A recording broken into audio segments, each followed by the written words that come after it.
నిజంగా ఈ ప్రోడక్ట్ చాలా వర్త్ మామ. Hi guys, welcome back to my channel. రీసెంట్గా నేను ఒక ఎమర్జెన్సీలో పనికొచ్చే ప్రోడక్ట్ ఒకటి కొన్నా. అదేంటో మీకు చూపిస్తా ఇప్పుడు. ఇదే అది. కార్లో ప్రెషర్ తగ్గినప్పుడు కొన్నిసార్లు ఇండికేటర్ వచ్చేసి కీక్ అనేది సతాయిస్తూ ఉంటుంది. అండ్ ఇంకొకటి ఏంటంటే సేఫ్ కూడా కాదు ప్రెషర్ తక్కువ ఉన్నప్పుడు.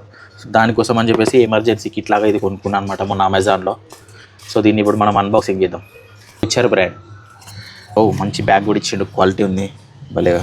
మెయిన్గా ఇది వచ్చేసి దీని నుంచి కార్కి కనెక్ట్ చేసుకోవడానికి కేబుల్, అది ప్రెషర్ కేబుల్. ఇది వచ్చేసి 12 volts DC ఇన్పుట్. ఇది వచ్చేసి ఏమో దీనికి పెట్టాల్సిన కేబుల్ అనమాట. యూజర్ మాన్యువల్ కూడా ఉంది, లైక్ ఎట్లా కనెక్ట్ చేసుకోవాలి స్టెప్ బై స్టెప్ అన్నీ. డిజిటల్ మీటర్ కూడా ఉంది, లైక్ అంటే మన ప్రెషర్ టైర్లో ఆల్రెడీ ప్రెషర్ ఎంత ఉంది అండ్ మనం మ్యాక్సిమం పెట్టుకోవచ్చు అనమాట, ఎంత కావాలి ప్రెషర్ అనేది కూడా సెట్ చేసుకొని కార్కి కనెక్ట్ చేసుకోవాలి. వీళ్ళ ప్రొడక్ట్స్ ఇంకా చాలా ఉన్నాయి. యాక్చువల్లీ ఎనలాగ్ది కూడా ఉండే, బట్ నేను ఎనలాగ్ది ప్రిఫర్ చేయలేదు, డిజిటల్ ఉంటే బెటర్ కదా అని తీసేసుకున్న డిజిటల్ది. మనకి స్టెప్ బై స్టెప్ ప్రాసెస్ తెలుసు కాబట్టి దీనికి కనెక్ట్ చేసుకోవాలి. ఫస్ట్ ఇలా ఓకే గట్టిగా ఫిక్స్ చేసేసిన తర్వాత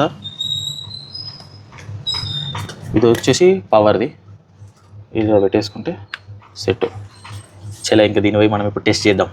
దీంట్లో మనకి లైట్ ఆప్షన్ కూడా ఉంది, నైట్ టైం ఇబ్బంది పడకుండా. ఒక్కసారి మనం PSI సెట్ చేసినాము అంటే ఆటో కట్ ఆఫ్ అయిపోతుంది. ఇక్కడ ఉన్న బటన్స్ తో మనకు కావాల్సిన ప్రెషర్ సెట్ చేసుకొని స్టార్ట్ నొక్కితే సరిపోద్ది, ఆటోమేటిక్ గా కట్ ఆఫ్ అయిపోద్ది. దీంట్లో కాపర్ మోటార్ ఉంటుంది, ఒకసారి సౌండ్ వినండి ఎట్లా వస్తుందో.